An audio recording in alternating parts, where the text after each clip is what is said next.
ستاد مقامات اجرایی محلی حکم دولتی اوید به پیشگیری از انتقال کووید 19 در تالار خورد مقامات اجرایی محلی حکم دولتی شهر تحت رهبری رئیس شهر خلیزاده عبدالخالق برگزار شد.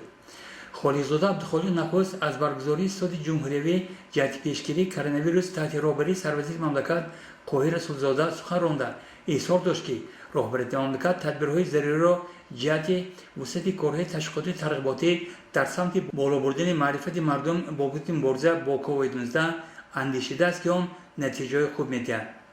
بعدا سردختر بیمارخانه مرکز شهر محمد مراد سفرов برآمد کرده حالت سانیتری اپیدمیولوژی را در شهر دیهات در سمت پیشگیری از کرونا ویروس شهر داد و که الحال در پنجکین و از تا جای معتدل باشد هم ولی آن باعث خاطر جمعی شده نمیتواند، زیرا امروز این بیماری در قسم مناطق دنیا از جمله هندوستان، برزیل، روسیه و چند دیگر مهمان ناخوانده شده و عاقبت‌های ناگوار به بار آورده ایستاده است.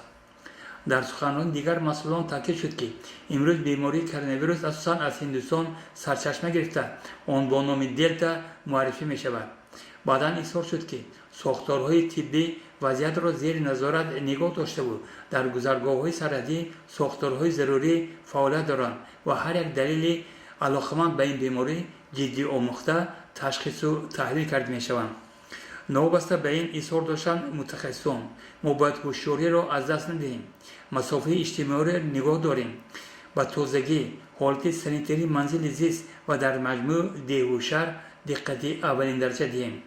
در خاتمه ستاد رئیس شهر خلیزاده عبدالخالق بار دیگر از مسئولان در همه سطح طلب نمود که تدبیرهای سانیتری اپیدمیولوژی را پرزور نمایند، کارهای تشویقاتی ترغیباتی را در بین مردم به کلی بهتر نمایند و فراموش نسازند که علاج واقع قبل از وقوع باید کرد.